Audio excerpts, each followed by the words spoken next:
Right, good afternoon everyone. This is not a new map, this is not a new series. This is just me showing how I make my videos, basically. Now, before we get started, I know... Just wait for that to go past. I know there are different ways of doing this, different software. The way I do it is, honestly, I know it's not necessarily the best way. It's the way that I have so far evolved to recording and editing. When I first started doing this, the videos were quite honestly terrible. Now they are better, but they're still not amazing. So, doesn't mean this is the best way of doing it. However, this is how I do it, and I'm going to take you through the process basically. So if I tab over to a tractor, right, now I'm just going to record a little bit of stuff, just because we can, so let's get out of there. So time lapses are basically just very simple to record, but what I essentially do is just start doing something, say here. Oh, I haven't changed my steering wheel stiffness, for goodness sake. So yeah, we're just going to drive somewhere, and then we'll make a time lapse of it. And we'll also do some jump cutting as well.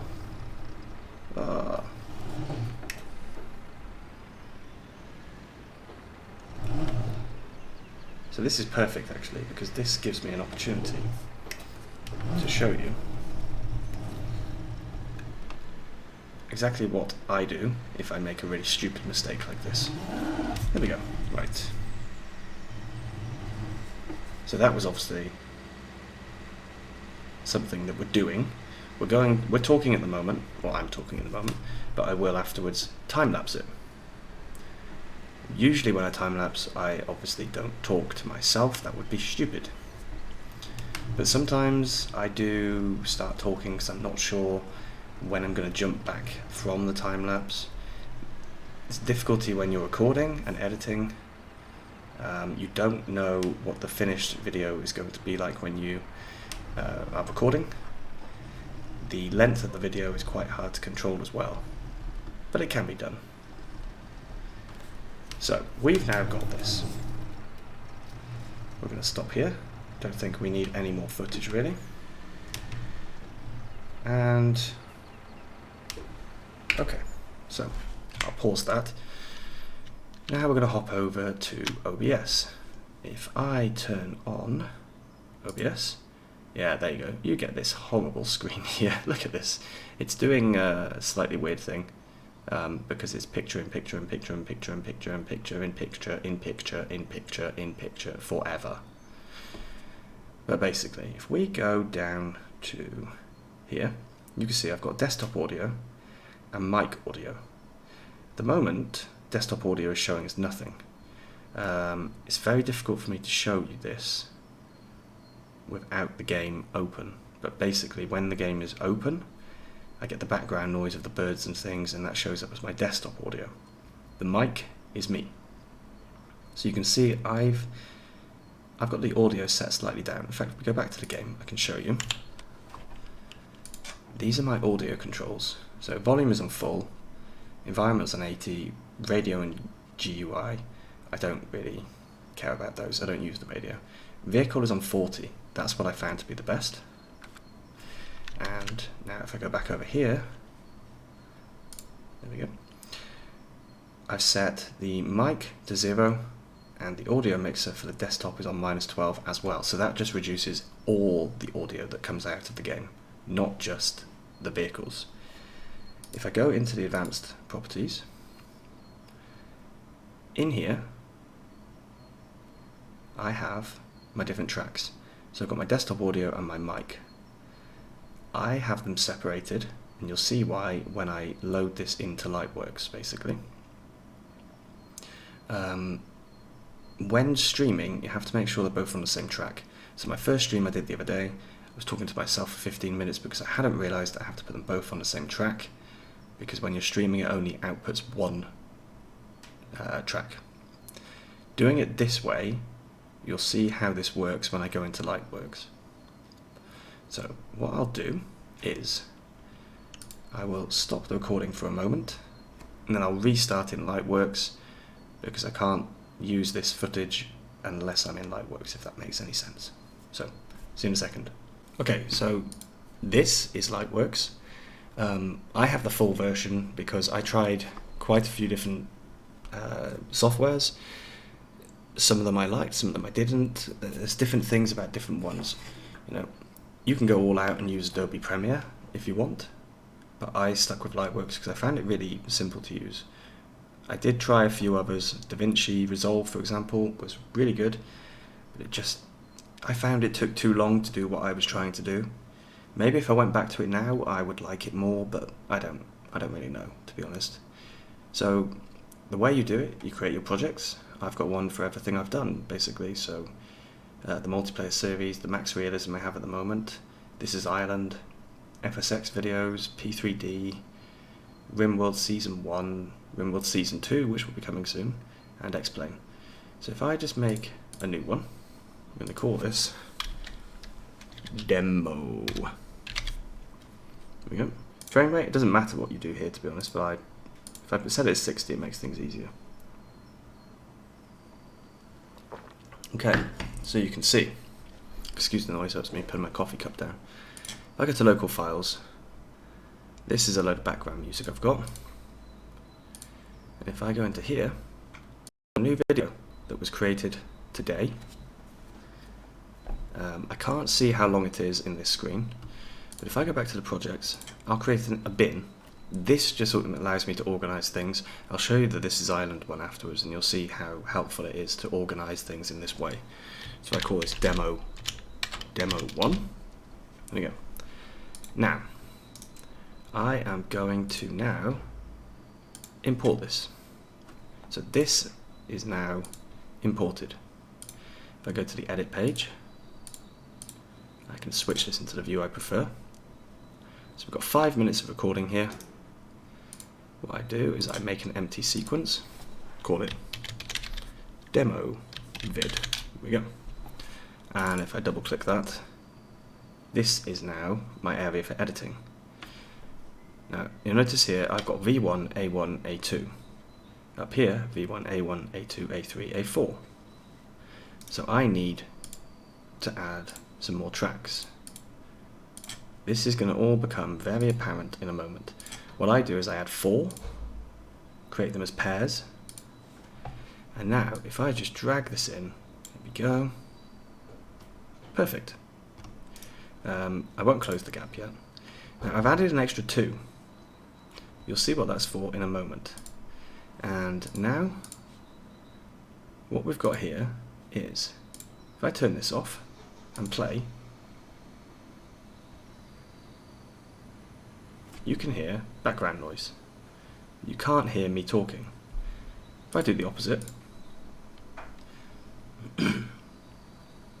right, you can now hear me talking. Good afternoon, everyone. So what this allows me to do is essentially split the volume. So especially really good when I'm doing flight videos, or if I'm doing a flight simulator and sorry, not flight simulator, farming simulator, and I go outside the tractor, suddenly it can be really loud outside the tractor. Obviously different mod tractors have got different noise levels. 40% in-game might not be suitable for every single tractor.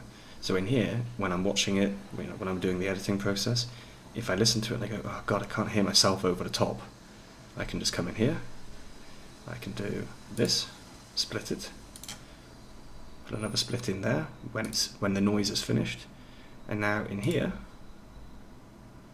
I go into the audio.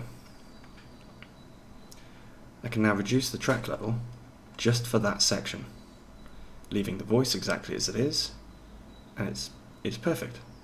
So that would now be slightly reduced if we play that back altogether. It's not a new map, this is not a new series.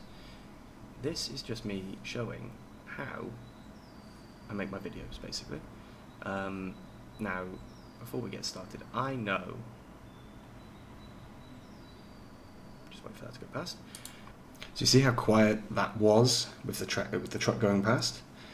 That makes it much easier to control how you're doing with the audio, basically, which is much better. Now, the other thing, basically we're going to edit this video from start to finish. So I'm just going to undo those. Now, I can see, just because I've kind of got used to it, that's a noise, that's blank, a little bit of noise here. So if I go here, for example, I'll put a marker down so I know where I am. Right. That's the start of the video. Perfect. So I'll put that as an out mark.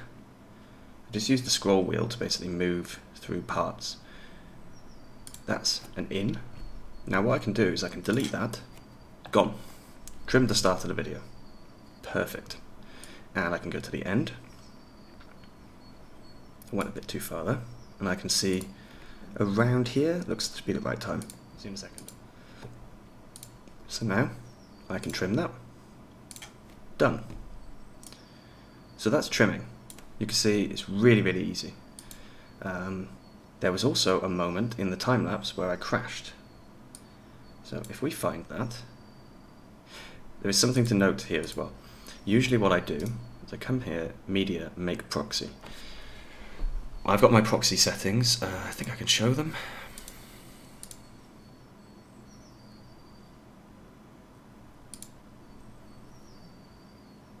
Is it this one?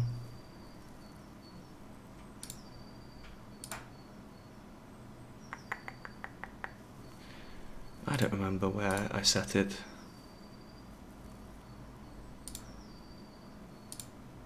Somewhere in here there is a setting basically that will allow you to change which sort of, they call it proxy. It's a low resolution version of the file.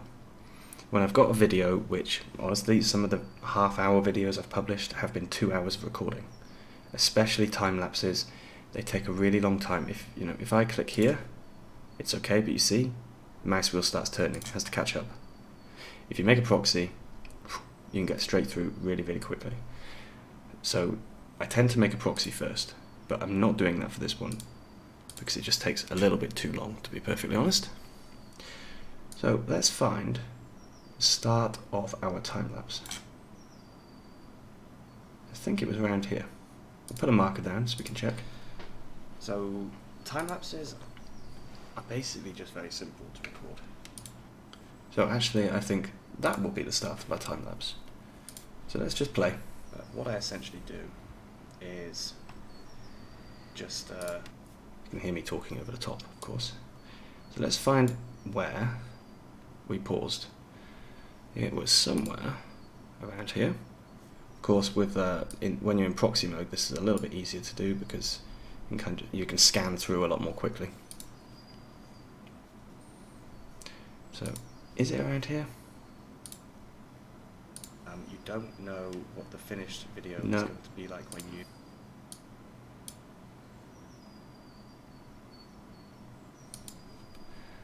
It can be a bit difficult to hunt through. Right, I think that's it.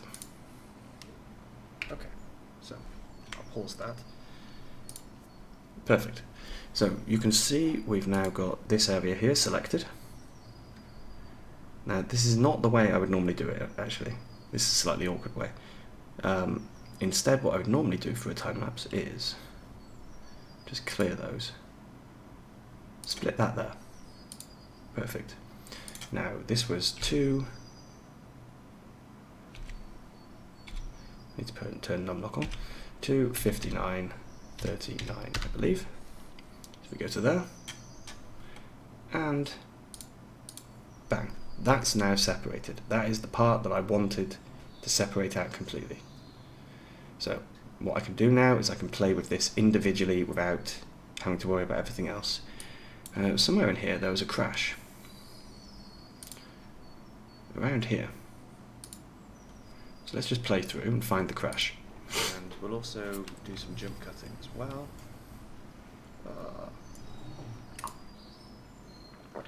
Now that was it basically. So what I'll do, just put a marker there.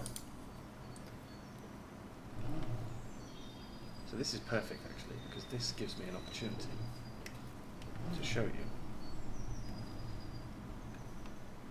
exactly what I do if I make a really stupid mistake like this. There we go. Right. So now we're back in. We do that. We delete it. Easy. Now for this bit, speed. Basically, I can change the speed of this entire section all at once. I've got some speeds that I tend to use myself. If we just turn this up to 400%, there we go. Now, remember what I said about a proxy. So this is not going to play very well because I haven't made a proxy of it. So there's a bit of stuttering in there. There we go. Now if I do the same for here, and continue.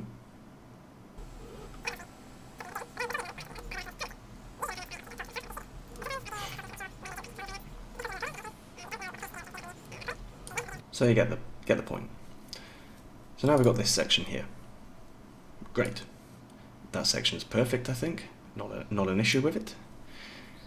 But what if I wanted to put some music over the top? So what I can do, again using the mouse wheel to just kind of scroll to the actual splits in the video, I can go there, I can turn off the video track, and I can do this. Remove the marked area and replace with black. So now I've got just the video, no audio. So if I want to add some music, I have got some music downloaded already. I don't know what any of these are. Let's just take that one. Import, create link. There we go. So again, that's now gone into my bin, which is exactly where I wanted it. I tend to start audio overlapping, which is why we needed the extra track. If you were just going to fill it in perfectly, you could just put it into here and it'd be fine. But you probably want the extra track just for cutting in the first place, because this is 2 minutes 23, that gap is not. So what I'm going to do is what I usually do. I will set this to 0, 3, so that's just 15 seconds earlier. I take the song, there we go, and by here I go to 15 seconds after this, so that'll be 54. Now I can turn off all of these, go to the end of there, I can delete that. Now we've got an overlapping section, great. So you can see here,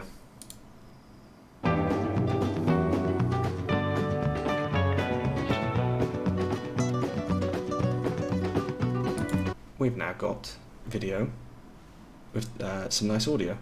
That's a little bit loud, so we just go back to the start of the track. There we go. And I'll just nudge it down a bit. This is my usual process, to be perfectly honest. We'll just double check that. Okay, that seems good. Now obviously there's some tricks you can do to make it transition up to the right sound, so you can use this option, which is basically just a pull option. So if I start here, right, now I'm just going to record a little bit of stuff, just because we can, so let's get out of there. So time lapses are basically just very simple.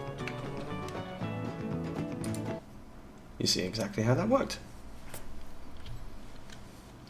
So if I just undo that, there's another method. The other method is a little bit more complicated. So I drop this down to around about 7 as well. Then I come around here, say, and I do that. And then I come here, and I turn it back up to 0. And you see we've now got that nice line. So if I play this again, because we can, so it's a fairly low level of volume in there. So time lapses, and here starts getting louder. It's very simple. Nice and simple. And then the final step, of course, once all of this is done, you've finished, you're happy with everything, close the gap, and we can now check. 4 minutes long, perfect. We've got a time lapse, a couple of cuts in there, brilliant. So I can now go to demo vid, I can export it, export to YouTube, and you can select your settings and go. And that will basically create everything. Depending on your system, the speed of output will be different. For me, I think I've got it down to about 1.1 second per second of video. Somewhere between 1.05 and 1.1 basically.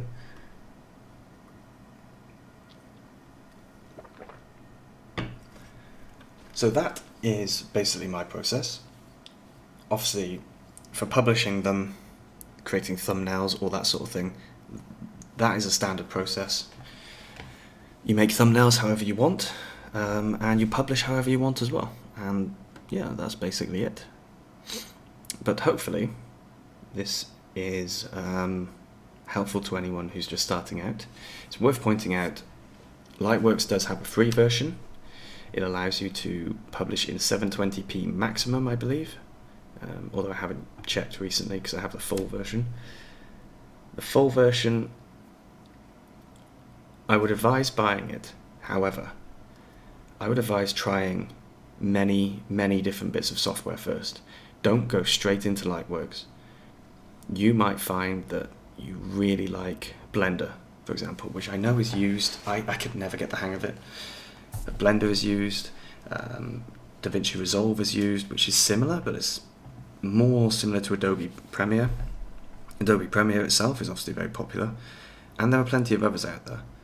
So don't buy a full version until you've tried and you've messed around. There's many other things that you can do in here that I haven't discussed. Add-ins for changing the colors, adding picture-in-picture like I do when I'm popping up charts on Flight Simulator videos. But basically that is the gist of what I'm doing. Yeah. If you have any suggestions for things that I can do better, please do tell me, because like I said, I know this is not the best way of doing it. I don't think anyone has the best way. I think everyone has their way which they find easiest, most comfortable. Same with the software. But I'm always happy to hear any tips and tricks that anyone else has. Because anything that can make my videos better or speed up my editing and upload time, yeah, happy to hear. Thank you very much, and I will see you soon. Bye bye.